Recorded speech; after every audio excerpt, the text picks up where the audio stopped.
previous basket is under review.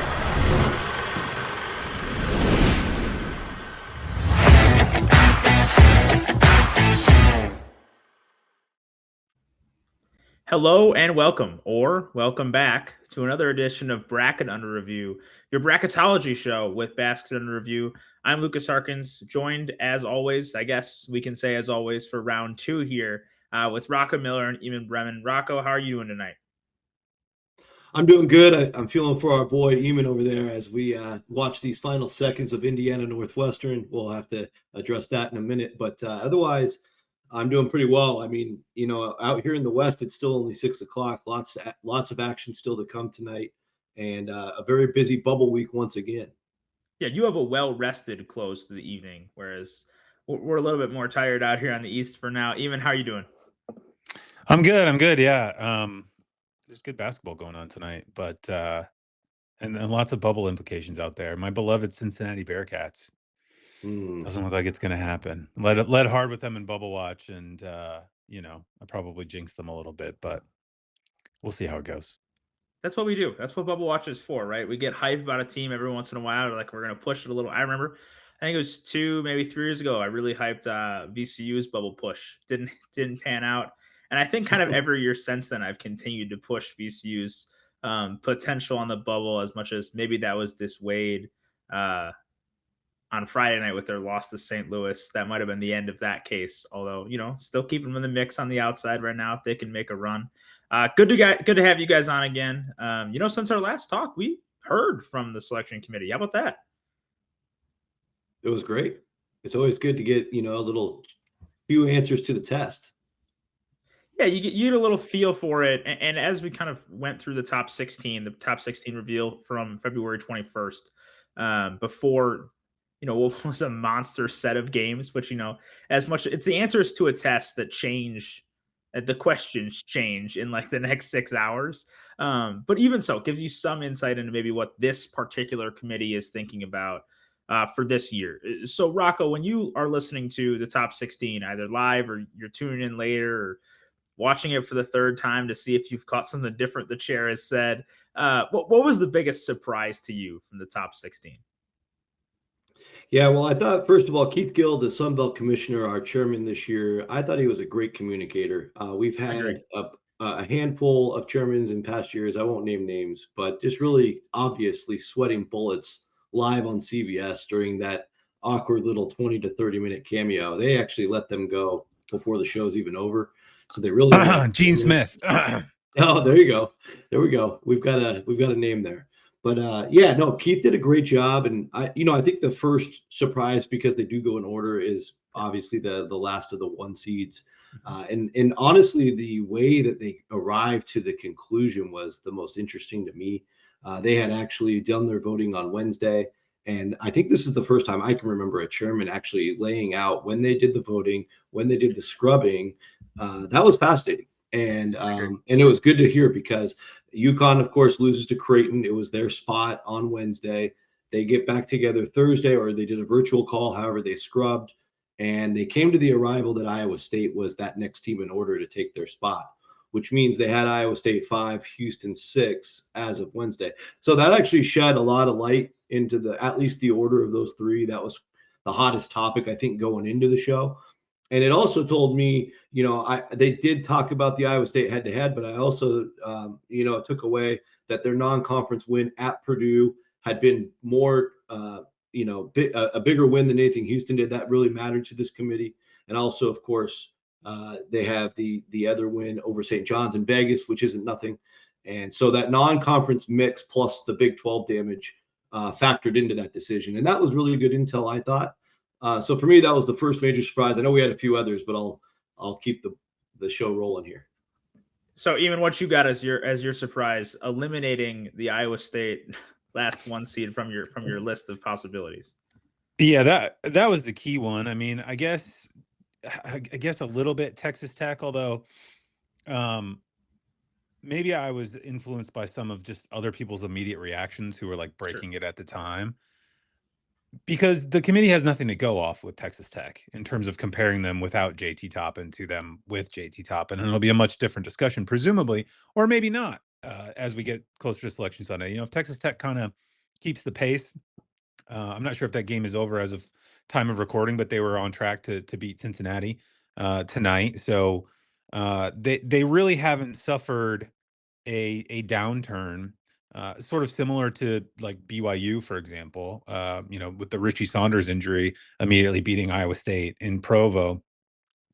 So, I feel like sometimes the injury conversation and the player absence conversation, and I know there was some discussion not with the top 16, but with the media guys who did their sort of mock selection exercise, which was great to see back in the mix. By the way, having done it in the past, it's a lot of fun and a cool thing for the NCAA to bring back now that the bracket process with wins above bubble and everything is much different than it was the last time they were doing those mock selections every year. But in that, there was, some talk about Charles Bediako apparently, and kind of weighing that sort of thing up. And, in that kind of situation, sort of similar to what the committee did with Texas Tech in the first bracket reveal, it's just like, they were 3-2 with them. They're 4-0 since. Texas Tech is continuing to sort of handle business without JT Toppin. If they had an immediate super duper collapse where it was just obvious this team is not nearly as good as they were before, then maybe you can see them falling out of the top 16. But I think at first I was like, oh yeah, Texas Tech, wow. And then, you sort of realize like, well, they've played whatever, a couple games without him. They've done fine. And I tend to think that sort of thing gets a little bit overrated in bracket people's minds sometimes if there isn't a very clear results-based delineation between what this team did with the guy and what they did without him. If it's kind of muddy, the committee, I think, usually just punts and just says, whatever, and kind of grades the team out the way they would, anyway. Yeah, honestly, I think those two things were kind of the only two real surprises I would have put on the list of things. I think there's maybe more to the Iowa State surprise in terms of detail to it, like For sure. more reasons for why it was a surprise, and I think that's kind of where I'll go with my biggest takeaway from it. What was not only did they mention the head-to-head win for Iowa State, I think just mentioning it is important because it was at home. I think in a lot of cases when we talk head-to-head wins, they didn't get a chance to play him at home to kind of counteract it, but Iowa State's win was at home. So I think for oftentimes I think head-to-head matchup maybe carries more weight if it's at a neutral site. Like Duke winning against Michigan later that same day, or winning on the road. But their mention of it being at home, I think, is significant as that kind of tracks down the rest of the rest of the field. Is the head-to-head matchups that, especially now, as so many conferences are playing, you only play a team once a lot. There isn't really the home and home aspect intra-conference that there used to be. So more of these results where I'd been giving Texas A&M, for instance, a lot of credit. Not, they probably still will get a lot more credit for doing it on the road, but they have 3 road wins over the bubble. Those kind of head-to-head results are impactful, but maybe giving a little bit more credence here down the stretch to home results than maybe I otherwise would. Even when you look at just takeaways from the bracket, maybe things that were just confirmed to you from the top 16 that they gave, but what was your biggest takeaway? Yeah, I mean, I would say, this is again towards the Iowa State discussion, but the whole point of this exercise and discussing it after the fact is to make interpretations based on what they're doing. Yeah. And I think related to the Iowa State discussion, but broadening it out, this is kind of why we have a committee of people. The deciding you would rather have Iowa State over Houston on the last, as the last number 1 seed is essentially a value judgment based on results and wins and what value the committee puts on those wins. And there's been a big push in the past couple of years, and I sort of understand why and empathize with it. Being a pretty stats oriented guy, just in terms of analyzing basketball and analytics and all that good stuff, that just to get that out of the process, rank the teams the way other NCAA championship competitions often do when they're making these kinds of postseason tournament formats. Whatever metric you want to use, wins above bubble, or a model that you have Claude cook up for you in a Google sheet to average them all based on historical weights or whatever. Whatever it is you want to do, kind of take the human element out of it. And I think the committee deciding, yeah, Houston's got better metrics. They fit the bill if you just are looking at an average of their net. And this is actually not the case anymore, actually, since Houston's couple of losses here on Saturday and Monday. But at the time, the across the board, Houston's metrics were better. And I think the media guys came out with Houston as the fourth number one seed. And the committee is a bit more devoted to this idea of like, yeah, the metrics are great. We use them, and they're 100% screaming from the rooftops to people, be prepared for wins above bubble to be a really important metric, right? Like it's been already in the last couple seasons. They're really trying to get the message out, I think, about, prepare your audiences. If you're a broadcaster, please put this up on your chyrons alongside, BPI and strength of record, to mention one broadcaster anyway. And so they're like, yes, this stuff really matters to us. And this metric in particular is more important than it's ever been. Be prepared for us to make decisions based on it. But they're also sort of maintaining the, well, we're going to sit and talk about this, and we're going to talk about this team's wins, and we're going to talk about, like you said, head to head, but also just, we think Iowa State has better wins. And the metrics are great, but we are willing to fudge them, and work within them a little bit to where they have an impact on the discussion still, and probably a bigger impact than they ever have had, but they're not the be all end all when we come to, down to making decisions about who's a number 1, number 2, or number 10 or a number 11 seed. Yeah, you mentioned it with the Iowa State Houston comparison, but even like stemming from that conversation, our committee chair mentions the comparison between UConn and Houston for 5 versus 6. And like close to a direct quote, he basically said UConn's 3 best wins are better than Houston's 3 best wins. That's a conversation that, is encompassed by metrics, but isn't one that's just like explicitly told to you by metrics that's where those wins have come from and in terms of quality. Rocco, where do you stand on biggest takeaway from the top 16? Yeah, I think you guys are hitting on the same theme. I just think what they're valuing, at least at the top of the board, are the top of the resume wins, where, you mentioned 3 for UConn. They're very obvious. You have Florida, Illinois, and Kansas. Those are 3 teams that were on the board on their reveal.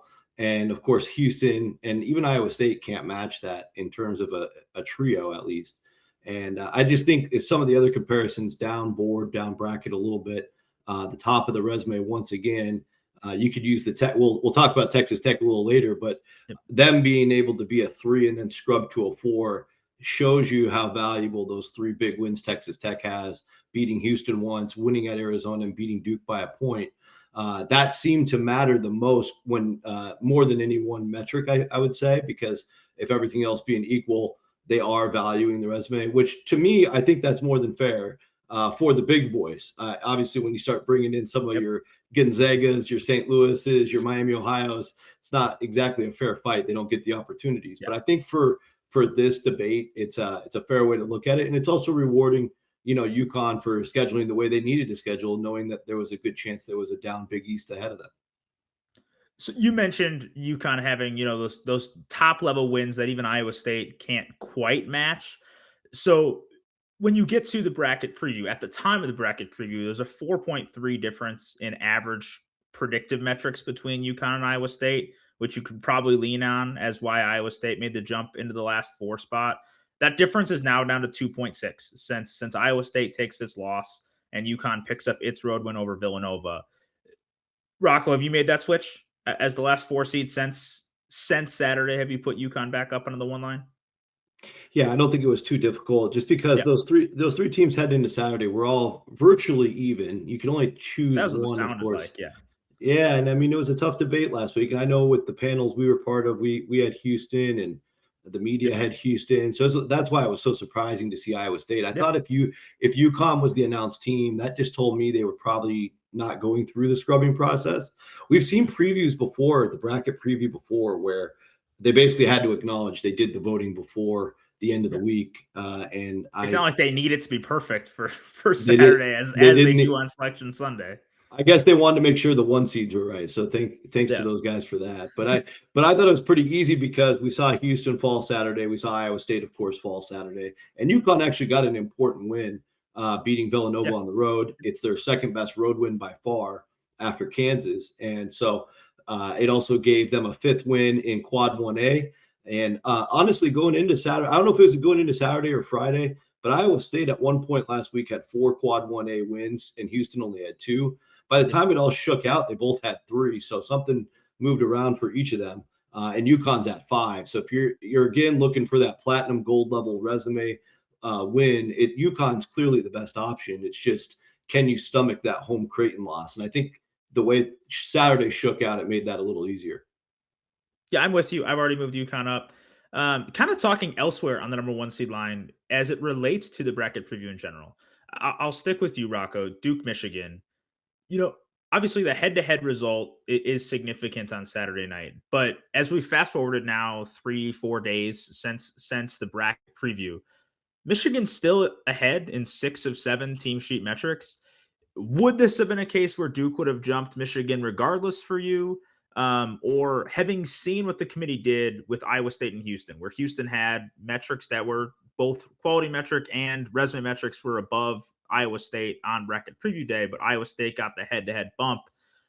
Was that something you learned from the bracket preview that maybe would lead you to a little more confidence in Duke being over Michigan as the number 1 overall seed right now?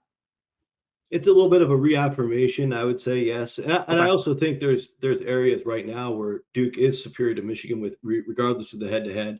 The 7 wins in Quad 1A right now are much better than the 5 for Michigan, for example, at the very top. They have 12 Quad 1 wins. Michigan has 10. In fact, Arizona has 11.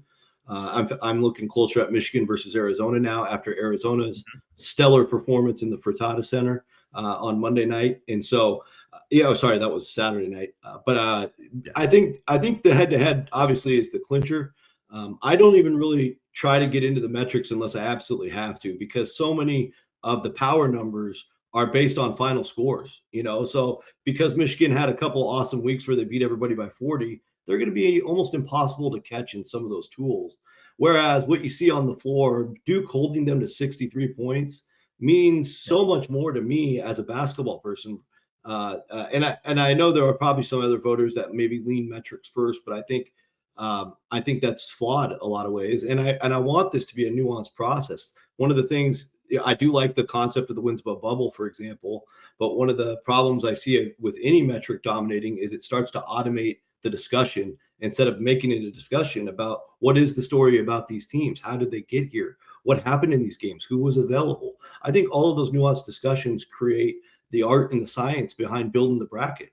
And so I certainly am not for leaning with the metrics unless I absolutely need to break a tie. Eamonn, I'll toss another head-to-head back at you. Not on the 1 seed line, but down at the 2s. Illinois, a spot ahead of Purdue at the bracket preview. And, since Illinois has taken a loss since then. But where do you kind of feel out how that's going to play out with Illinois winning, not just over a head-to-head over Purdue, but having done it on the road, how that can impact the 2 seed conversation in the Big Ten? Yeah, I mean, I think that was fair enough for me. I'm looking at both resumes right now, and there's not a ton of daylight between them, but I think I went with Illinois still today because of the head-to-head, because they're still pretty 100%. close. Yeah, the win at Purdue is massive, and Purdue's top line, they won at Nebraska, they beat Texas Tech badly on a neutral floor early in the year, and then won at Alabama, at Iowa, at Wisconsin. These are good wins, but they're wins the likes of which you Getting kind of better expect wins a team. too. Yeah, and you kind of expect a team like Purdue to get them. Not that factors into the discussion. I mean, for me, I think, again, human element wise, committee discussion wise, it's so tight between 2 teams like this, and it's top 5 to top 10 metrics across the board for everybody, and there's a ton of really good wins here. There's no good losses. You're looking at like really high level teams, and I think fundamentally at the end of the day, there is an element in the committee room, and I think this gets reaffirmed almost every year, of once you eventually get past okay, we've put these 2 teams side by side for the last hour, and we have sort of like talked ourselves into oblivion about it. Who do we think is the better team? And if I was on the committee, I'd be sitting there being like, I think Illinois is better. And that happens it's too. not by a ton, but I think they're better, right? And I think that's kind of where Yeah. That's kind of where we're at with it. And I do think, that's not the kind of thing that the committee chair comes out and says a lot on the post game show, or the sort of post game brief of the bracket on Selection Sunday. But I do think eventually, when it's really close between teams like this, that's kind of the discussion that happens. And I think those level of detail discussions probably happen more frequently about your Purdue's and your Illinois on the 2 seed and figuring out Yeah. which two is slightly higher than the other one, as opposed to this team's a 9 versus this team's a 10. Maybe it gets a little bit fuzzier down at that end of the bracket, but up here it's just kind of like, okay, we've all made the arguments, and I'll present the metric or resume based argument when I go out and talk to the media about it. But fundamentally, who do the people in this room think's better? And again, if I was on the committee, I'd say I think Illinois is a better team. The who gets St. Louis battle. Yeah. Rocco, I'm gonna deviate slightly from the bracket preview here. I want to throw a team to you specifically to talk about, because of what you said about not wanting to be as dependent on metrics, and what you've seen from the committee, in particular talking about elite wins. We've talked about here with Duke has tremendous wins. UConn's wins kind of get them up to the 1 seed line. This isn't a top 16 team, but the differentiate between these predictive metrics and quality wins, I just want to hear you talk about North Carolina. Yeah, I mean, well, North Carolina, interesting topic. They've got a couple of good home wins. They just got one yesterday. They have the road win at UVA, which I think is the kicker for them. That gives them a high floor because UVA's only lost 3 games all year.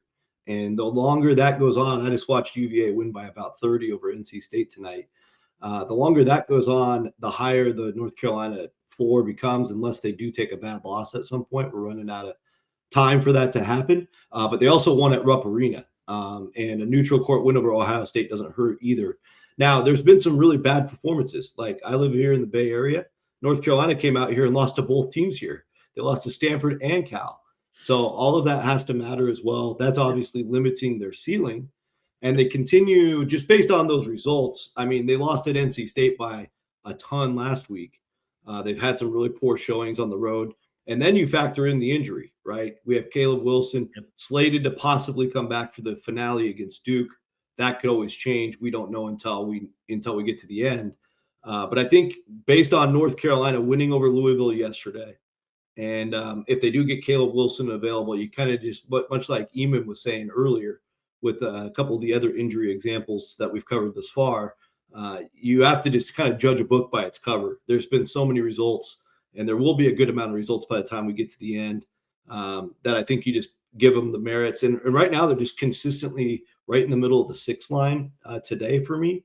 And until there's a big shakeup, either with the injury information or another big result, good or bad, I think they're going to stick around this area. Even we'll go back to the bracket preview teams here and discuss to that, judging a book by its cover with Texas Tech in particular. A thing I want to talk about with the Red Raiders is actually not what the JT Toppin injury does to them, because I think we will judge them by the cover that they present without JT Toppin down the stretch, with a little bit of boost to what they did without him as well. But let's say, theoretically, I don't expect it so. I love Christian Anderson. I still love this team without them. But let's say they dip slightly without him down the stretch. How do you think the committee will grade the teams that played Texas Tech, the results they had on a curve, either if they played him with Toppin or without Toppin here down the stretch? Yeah, that's a good one. I was kind of thinking about that with Cincinnati tonight, because I wrote about Cincinnati's sort of sudden bubble case, kind of with the idea of, actually, if you dig into the numbers, they've been playing really well for longer than I thought, even when they've been losing games. 28th on Bart Torvik since Chisel James returned to the roster. Yeah, and since January 1st, they're 23rd. They're 6th in the country since February 7th, which none of that matters for the committee necessarily, but it's the kind of thing where if you're looking ahead, you can be like, oh, this team's actually playing really good basketball, so this might be a live possibility, even though they're, whatever they were, 13-10 coming in tonight after the win over Kansas. So I was kind of thinking about that with Cincinnati, and I do feel like it would have diminished a little bit of the shine that you get from beating Texas Tech at Texas Tech, were it to have happened, which it did not. And with Iowa State, they play at Iowa State on Saturday. I don't really know how you grade that out. I mean, if Iowa State wins by 20, do you assume that maybe there's a delta there between what that result would have looked like with Toppin and without? Maybe. TCU is the really interesting one, obviously, because they are very much on the bubble. And then their last game is BYU at BYU, which again, I'm not sure how many inferences you really want to draw from that. Great wins either. That would be an opportunity for BYU's great win, perhaps. Yeah. Again, other than the Iowa State one the other night. Yes. When DeBonsa played 40 minutes and then made it very clear that he was willing to play as many minutes as his coach wanted him to play, which was very, very funny. Milan. Yeah, it was it was a straightforward answer to a straightforward question, but it contained multitudes. Yes. But the TCU game next Tuesday is really fascinating because that is a team that is smack dab on the bubble and that very much needs a win over a team like Texas Tech, and that's a very kind of winnable game in many ways. And maybe not winnable. I mean, they're playing in Lubbock, I guess, but that's an opportunity for TCU to really make a statement. And I don't know. I mean, I think the committee would probably, again, because we've seen Texas Tech essentially handle business without Toppin. I mean, they just destroyed Kansas State, which that's a dead team at this point, but 100-72 is still something. Handled Cincinnati, which has been playing really well, and metrics wise looks like a kind of top 50-ish, top 55 type team.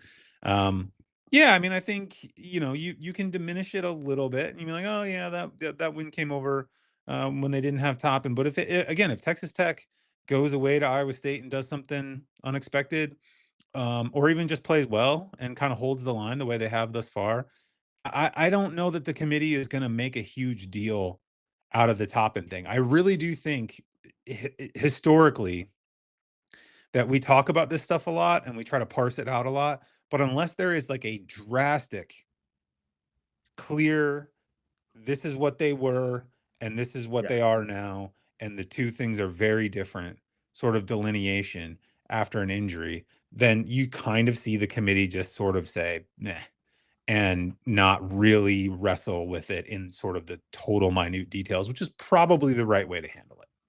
Don't get me wrong, JT Tomlinson, All-American level player, devastating loss for Texas Tech. But when you go through injuries, the teams that are projected top 4 seeds are better suited to handle injuries than the teams towards the bubble. They have that kind of depth to at least they're not going to have they're not likely to have as big a drop off as a 10 seed losing their star player as a 3 seed perhaps will, especially a 3 seed that still has Christian Anderson on the roster to lead the way. You guys mentioned TCU, or at least Eamonn, you mentioned TCU in here. Rocco, I'll flip it over to you about the Horned Frogs. Are they a team that you maybe could have watched the bracket preview and been like, ooh, they mentioned top wins? I feel a little bit better about myself. I think TCU is going to control their own destiny because whether you have them in or out, they're so close to the cut line on either side. They keep going back and forth for me. And they have Arizona State tonight. They're off to an early 3-point deficit, but we'll see how that plays out. At Kansas State, they better be okay because, like Eamonn said, they're dead. So you can't lose to a dead team. They have a tricky ending playing Cincinnati at home. We'll see how motivated Cincinnati remains after losing tonight. I felt like if Cincinnati was going to make a real push for the bubble, they had to win in Lubbock. But that's just how far away from the bubble they were. They might just throw in the towel. They probably shouldn't to save their coach's job if that's still a possibility. But they might have a dead Cincinnati team by then. And then they have the road Texas Tech game, as you mentioned. So if they get that, I think they're going to find a way in. But that's much harder to do than it looks on paper. I think you look at the way the Horned Frogs are built, it's like you said, they probably wouldn't be able to survive an injury like Texas Tech could. It's a lot of David Punch. It's a lot of Jaden Pierre, Brock Harding, a good shooter. I'm a big Layla Vicious guy from seeing him out here for Oregon State last year. Xavier Edmonds has been a quality player, but they're just not incredibly deep. And that's why they've had such a myriad of results, and I think they've done better playing fast. versus playing slow. And these will be completely different matchups coming up, including this Arizona State game right now. So I think TCU in a league like the Big 12 and having probably those early Big 12 tournament games, if they're that close to the bubble, those are going to matter. Their first game or maybe their second game really matter towards getting in. So everything's right in front of them. I couldn't tell you right now if they're going to be in or out. Eamonn, I know you're the bubble guy, so I'll leave this question to Rocco as I abandon the bubble. Last episode of Bracken Review, we talked about Miami University, and we talked about their at-large candidacy and whether like 1 loss or 2 loss would change whether or not they would get in the field. So I'm abandoning the bubble because they're now 28-0, 25-0 against Division I competition. Something we didn't talk about in the last episode, Rocco, is let's say they go undefeated. Let's say they win the conference tournament. What's the seed ceiling? Yeah, I think they're going to do it, quite honestly. I mean, it's becoming more and more real. And with the predicted metrics as they are, I don't know where to go from a seeding standpoint. Yeah, it's fascinating. I think, if you know the story about why all these guys came back, it was because they lost a 2-point heartbreaker to Akron up in Cleveland at the MAC title game last year. And their main mission for the year is to win and cut down the nets in Cleveland this year. So none of that has anything to do with these last 3 regular season games. True.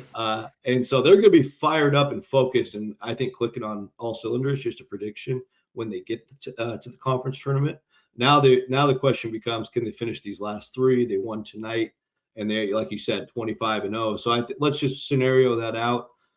They end up 31-0 against Division I, and 34-0 overall. In that case, their strength of resume will probably be close to the top 20, maybe 22-ish, and their WAB should be close to 30, maybe 35 at the worst. That's about where it's been in the last month.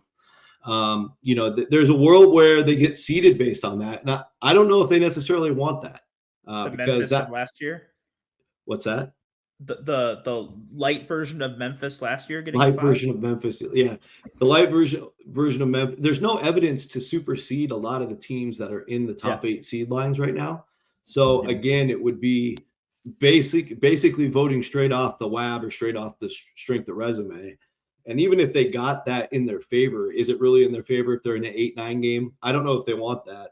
Otherwise, I think if you blend the numbers together and go strength on strength, they're nowhere near the top 50 in the Torvik or KenPom.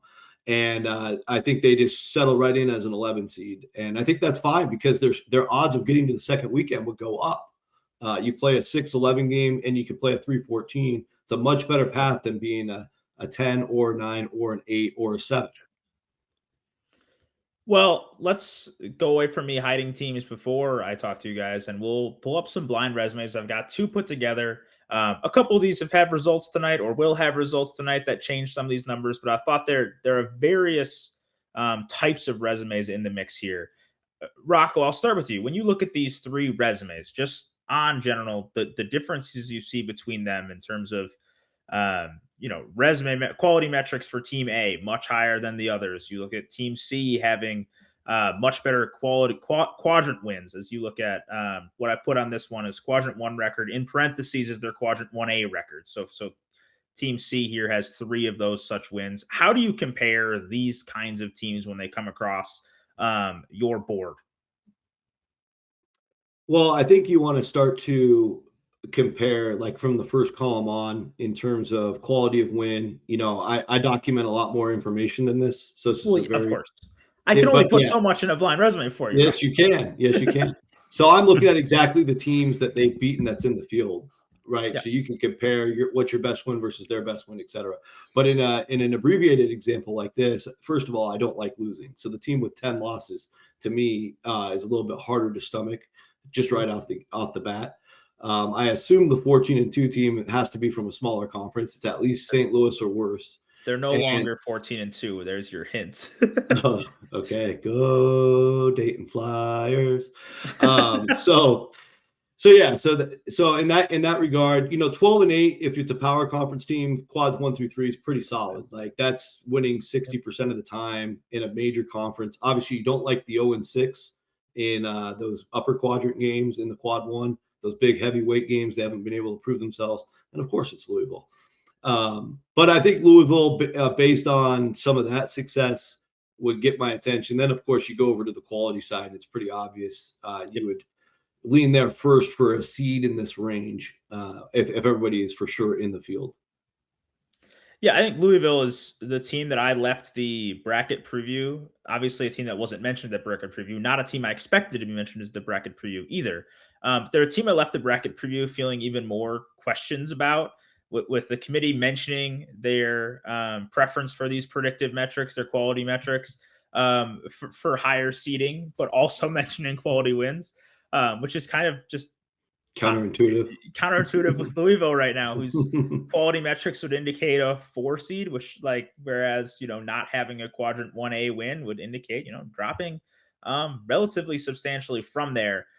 Eamonn, when you look at these 3 teams, we'll pop up C here as the Kentucky Wildcats. What do you feel about where we're at with these 3 teams? Obviously, St. Louis now having since taken a loss that might drop them below both of these 2 teams surrounding them in the Midwest. Yeah. I definitely clocked Louisville. I was pretty sure that was St. Louis and Kentucky, but Louisville is just glaring at this point because if you pay any attention to the discourse around Louisville, having dug into it a little bit today since doing the Basket and Review show last night, the inability to win big games is not just a resume issue. It's like a big gripe in the fandom. They haven't won a top 25 road game since 2020 in that program, which is, a couple of those years were spent under Kenny Payne. When you aren't winning, you're not going to win any games, let alone top 25 road games. But this team came into the season with a much higher expectation and has done the thing that I think they're a little bit like Indiana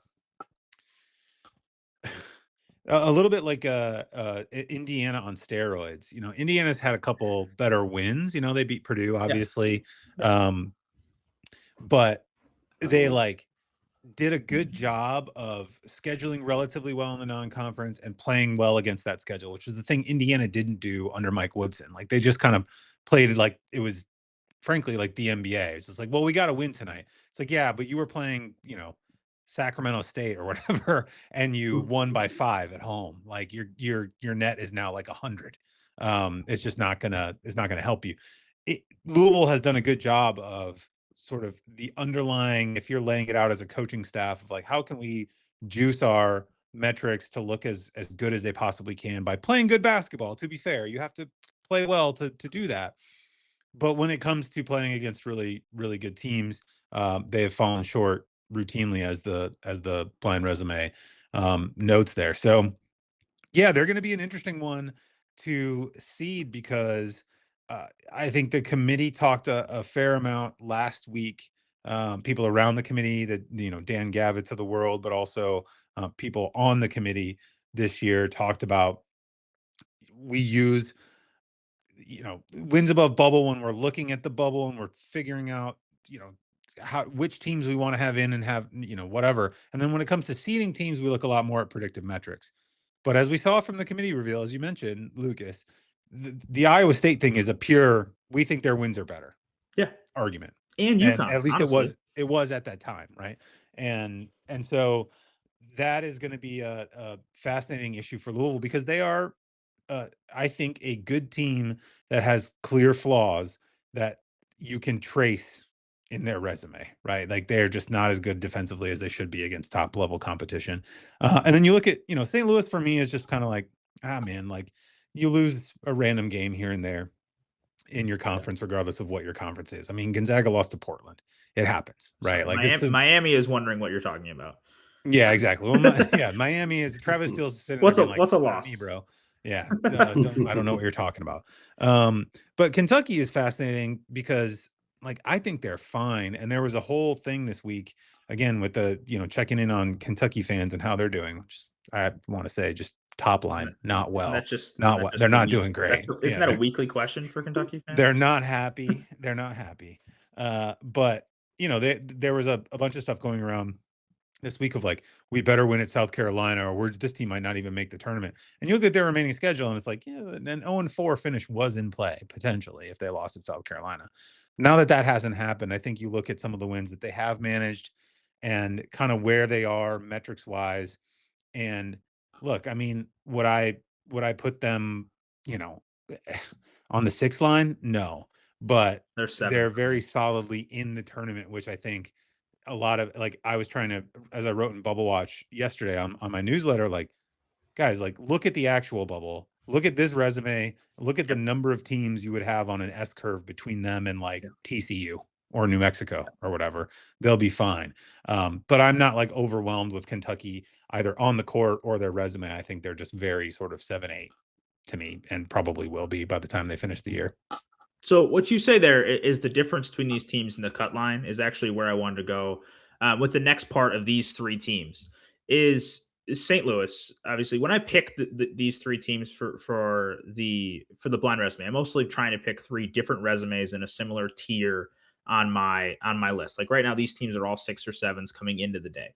But St. Louis loses to Dayton tonight, just before we get on the air and start talking about it, which obviously shifts some things here. And for me, Rocco, St. Louis, even with the loss, is in pretty safe positioning relative to the rest of the cut line teams. But a loss to Dayton feels like welcome to 8-9ville, like 8-9 seedville. Do you kind of agree with that? If you agree with that, do you kind of even see a path back to a 7, and do you even see a path to as low as a 10? And if you do, where does that non-conference strength of schedule come into play for you? Yeah, good questions. I think it all matters, first of all, not to rule anything out. But I think there's a chance for them to play their way back to a 7 or even a 6, no doubt, because, if this is part of the bracket where we've talked about in previous years, where the power numbers, if you will, quality numbers, if you will, they are in St. Louis's favor still. They're a top 30 team for sure. They were 24th in KenPom coming into tonight. They probably went backwards a few spots after the loss. Not over. Right. So they're in that range. And so, and that's so much of that is just predicated on their final scores. They could go beat Loyola Chicago by 60 for all I care. And they'll be like 21 the next day. It means nothing, but it's just like, it's like window dressing for the committee, and they're like, oh no, this team's way too good to be at 8. And the narrative goes in their favor. But it could also be they beat Loyola Chicago in overtime and everybody's like, whoa, St. Louis has lost their magic. And they slip to a 10. And so much of it is that perception in this area of the voting, because you have all these 8 and 9s, a lot of them from the ACC right now, whether it's NC State, Miami, Clemson. I mean, it just feels like ACCville. And then you have Iowa is like a 10 line. You have all the SECs on somebody's going to emerge from that, maybe 2 of them. Texas and Georgia, Iowa, throw them all together. Texas, Iowa is stuck in this place for whatever reason as well. So yeah, I just think that they do have that range still of probably 6 through 10. Obviously, another loss, especially if it's a home loss. I can't picture them losing at home because they're just so darn good in that building right now. But if it were to happen, it'll be costly for sure. Duquesne's the other team coming in there next week, or maybe that's this weekend. But either way, so that's where I think they're at. With St. Louis losing, are we in any danger of not having the token non-power 5-7 seed? The St. Mary's, the Fletcher McGee Wofford 7. St. Mary's can get there. St. Mary's has, St. Mary's is a good one because right now they're somewhere. Too. Yeah, they're there too. St. Mary's has 2 huge home games this week. Yeah. If they handle their business at home, they play so well at home and beat both Santa Clara and Gonzaga. Everybody's going to look at their resume Sunday morning, especially the ones that don't pay attention to us here in the West, which is a lot of people, I'll be honest. And they're going to be like, whoa, this St. Mary's team's awesome. They're like only 4 losses, and they just beat Gonzaga and Santa Clara. And, it's going to go from, should this team even be in, to like, why are they not a top 6 seed? Yeah. And so all of that's going to happen in the next 5 days. Also, they're huge. Yeah, and then they're probably going to play them both again in Vegas. And all of that information will be available to the committee before the first vote is cast, because the championship game's Tuesday night and their first meetings are Wednesday morning. Now I'll switch gears with blind resumes, move to blind resume number 2. A lot closer to the cut line, maybe some teams on the outside of the cut line, maybe all 3 of these teams on the outside of the cut line. but some very different resumes here as well. Obviously a net differential, but mostly just for quadrant reasons. But obviously the big difference, especially with Team C, between their quality and resume metrics. Team C has, more quadrant 1 wins, but, teams A and B both with better records against the upper 3 quadrants. When you look at these 3 teams, I'll lead off with Eamonn as our bubble expert here. What do you see from what you get as a blind picture here, or a semi-blind picture? You've taken your glasses off and you're looking at their resume for what these 3 teams bring to the table. Yeah, I mean, look, I think these I do not know off the top of my head, although I have a suspicion on A. A But plays tonight, B plays tonight. Neither one have started yet. Okay. Well, I brought us all the Rocco's time zone for this one. I definitely know who A is. Yeah, look, I mean, Me too. We're now down in the territory where, to me, like what I try to write on Bubble Watch, I feel like is useful because you can put these 3 things up there and collate some numbers, and the quad 1 record for like a Team C looks better to me, right? Even if they've taken some quad 2 or some quad 3 losses along the way. And we have seen, not universally, but I think more often than not, teams with a few more quad 1 wins down around the bubble tend to get a little bit more of a look from the committee, or at least a little bit more grace if they have some bad losses on the back end. But this is the territory, really the point here, the territory where you need to like parse out what are the wins, because there are quad 1 wins, and there are even some quad 1A wins where like, okay, you beat a pretty Ohio State on good the team road. with pretty good numbers at home, but like, am I super impressed by that? And you look at the quad 2 record and you're like, oh, you beat the 30th best, whatever it is, at home, and you got a couple of those as well. And you really have to get into the nitty gritty of comparison. So like, especially knowing that the committee, at least it seems to be saying, and this is a relatively new thing, I think this year, especially emphasizing it with the discussion around wins above bubble, also the lack of discussion about the net. The net seems to be much Sorting more tool de-emphasized. End. Yes, it's sort of just like, it's almost they it's not like they don't care about it, but they're not talking about it in the same way that they once were. It's They just didn't. sort of like, I don't think the chair mentioned net outside of saying Duke has 3 top 20 net wins, which kind of Yeah. goes to the point of it being a sorting criteria more than a ranking criteria. yeah, it's just kind of like, we need a metric. This is the metric that we have. We liked it a lot more 4 years ago. We're not like obsessed with it anymore. You know what I mean? Like, it's kind of feels like what it is at this point. And so, yeah, like New Mexico is Team A. Sorry to spoil the fun for You're everybody. all golden. But like New Mexico, they've their net looks much more like a bubble team, and I don't remember what their WOB is off the top of my head, but I It's think 47. it's somewhere in the 40s, right? It's 47. There you go. So they're right on, if you've got the it's slightly wins below above the bubble cut line for most of what I have. If you've got it at 45, they're right there. Yep. So you're, they're in the mix, but they have not beaten a bunch of good teams. They're just sort of chugging along in the Mountain West. And this is where, again, you need to like dig into each team's like very specific resumes, which I think the committee tends to do a pretty good job of, again, with conversation and context in the committee room. Yeah, New Mexico's a team I'm interested in, like just from extrapolating out the bracket preview with Iowa State's getting its home win over Houston, being New Mexico's having beaten Santa Clara at home. I'm giving maybe a little more credence than I was a week ago. But Rocco, I'm going to narrow out these metrics a little bit to give you a little bit clearer picture. I'm going to increase is A or B, one or two at the optometrist's office. First, I'll reveal B being USC and C being Cal. But as you get into the resume metrics, I give you the average, but you've seen it on X, you've heard it from the committee. We've heard wins above bubble repeatedly. These three teams, New Mexico 47th in wins above bubble, USC 46th, Cal 50. Is there a degree of, okay, these teams are really close in web rankings that it is kind of negligible for you? When you look at wins above bubble, do you also not just look at the rankings? Do you look at the physical number differential between 47 and 48 as it shows up on the NCAA like selection sheet, where they'll give you 0.05 versus 0.01 or whatever for you? I really only look at the decimal points. I'll start there with. Yeah, I started to a little bit this week for the first time. Like really look at it for the first time.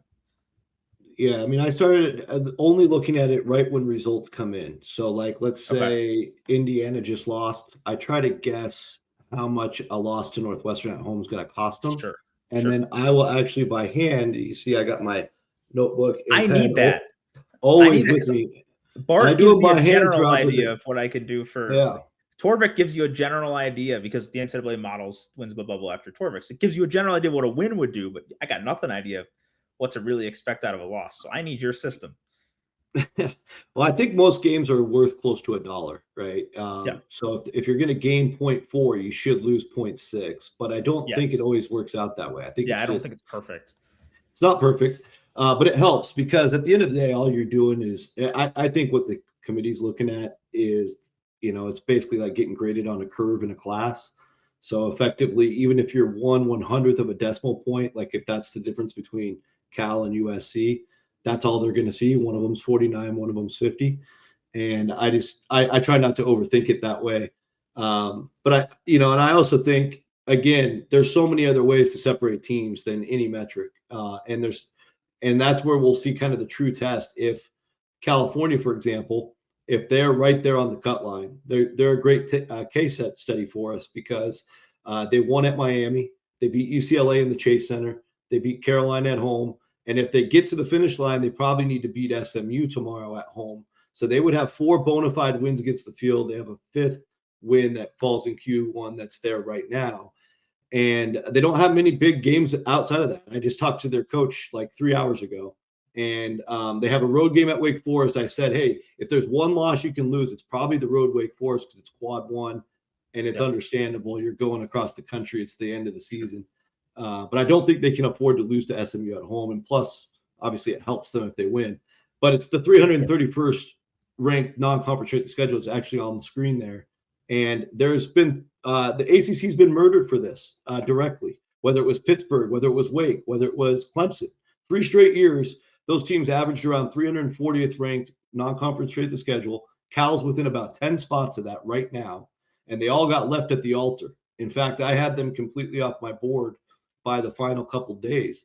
And that was right because they were not really even considered because of that. And Cal doesn't want to be in this position. So that's a situation there where they're out because of that.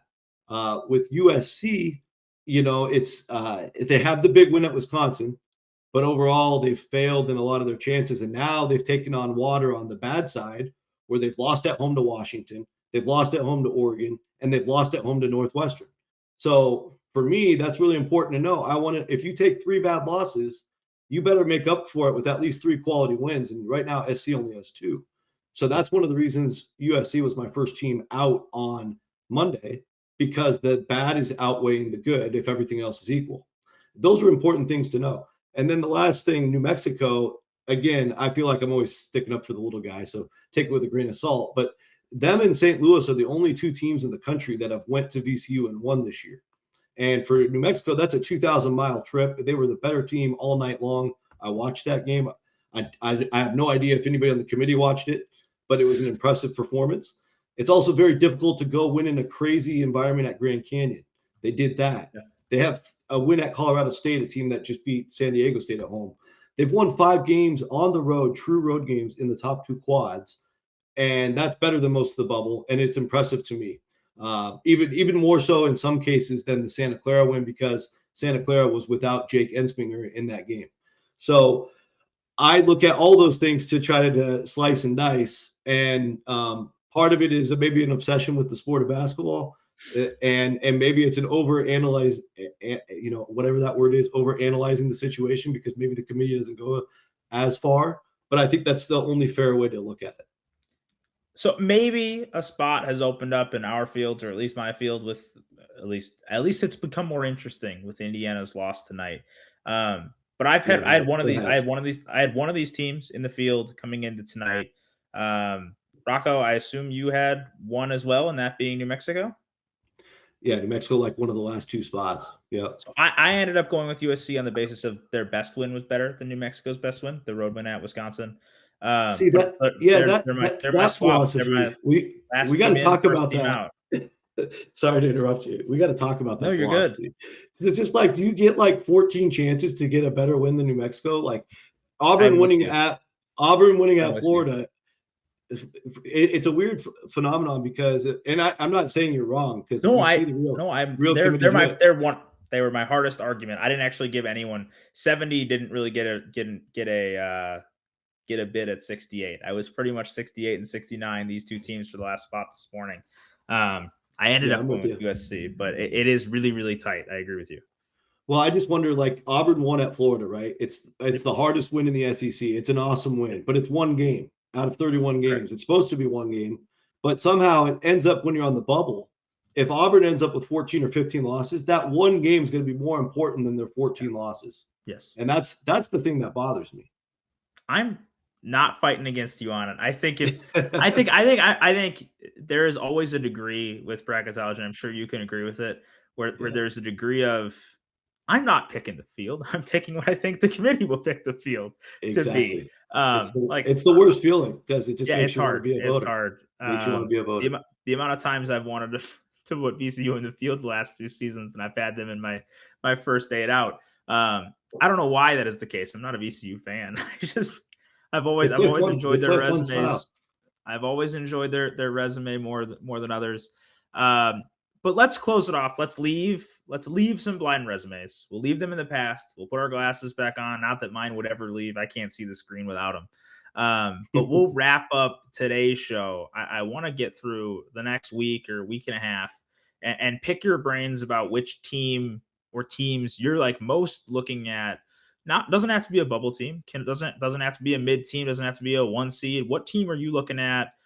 Top of this field, bottom of the field, in terms of what they can change in their seeding or selection potential down these next week or week and a half. Eamonn, who are you rocking with as like I really want to see what they can do with this schedule they have coming up?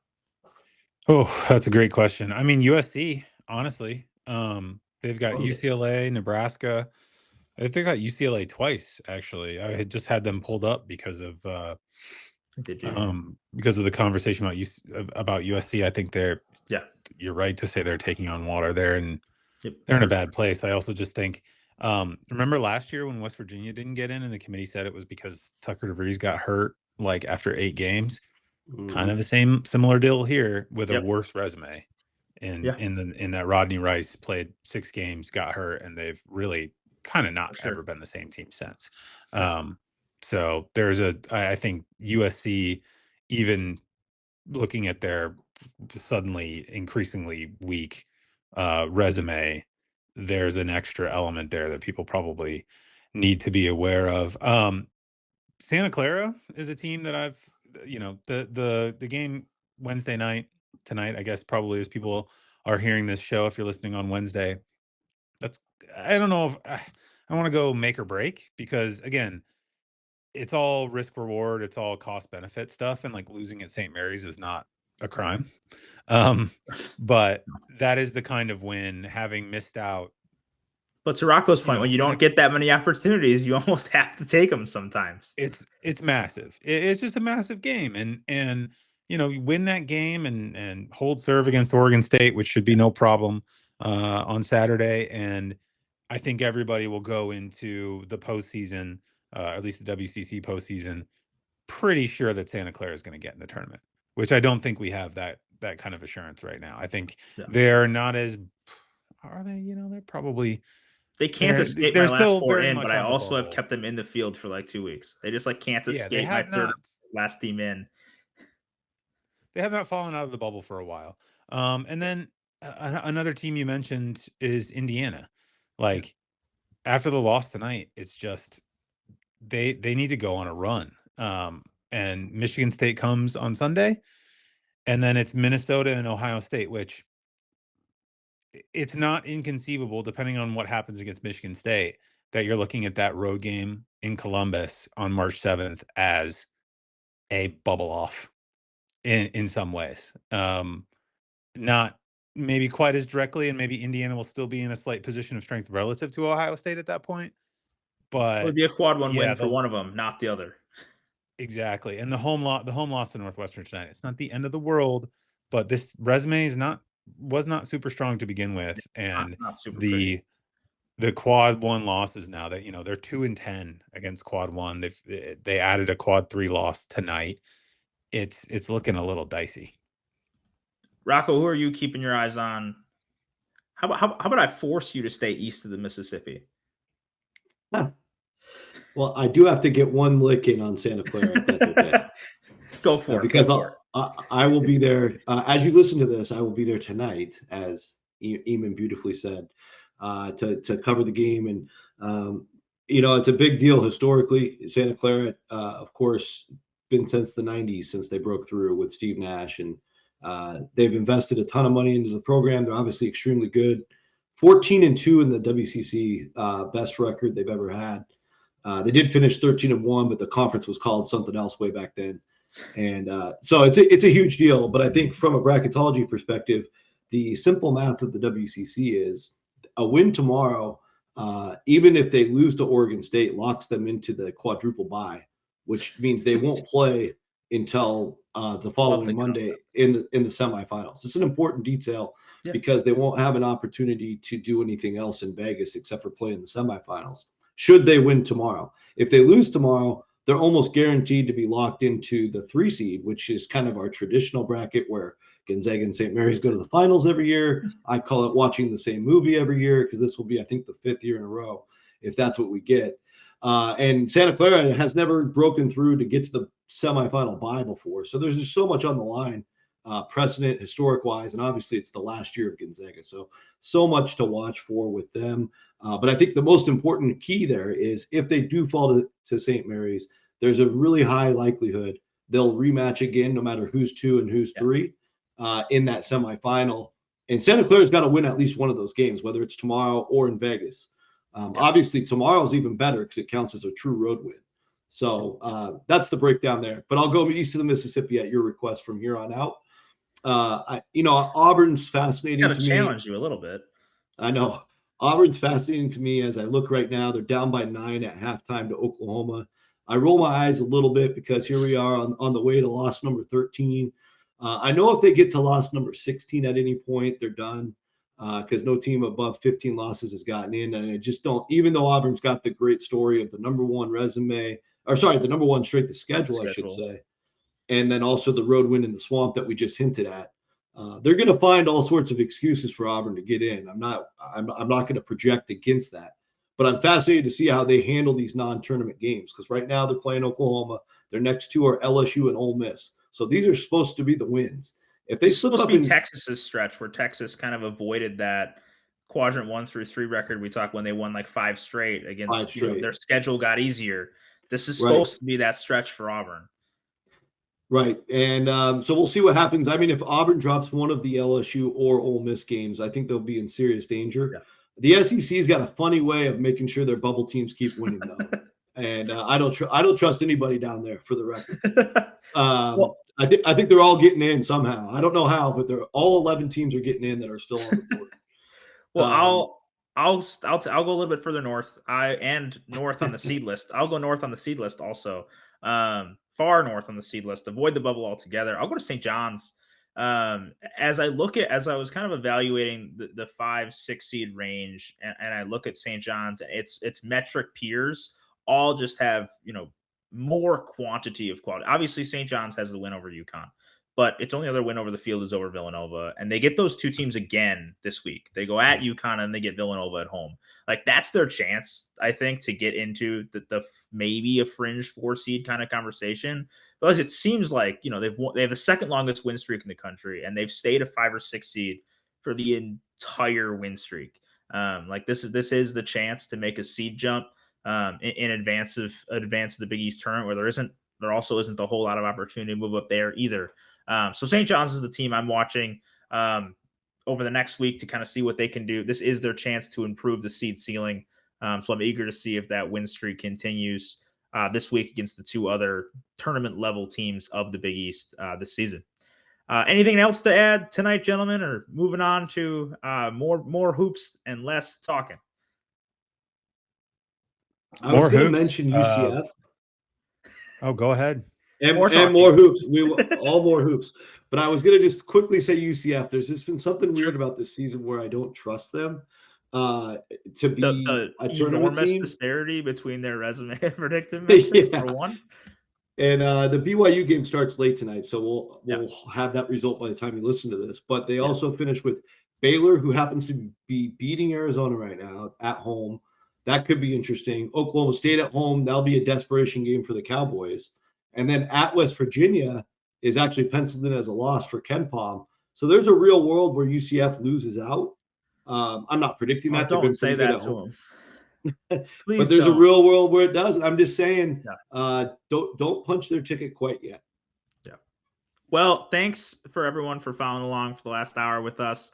Bracket Under Review, your basketball bracketology basket under review show. I was Lukas Harkins. Thanks for joining me along with Rocco Miller and Eamonn Brennan. We appreciate it. Enjoy the hoops.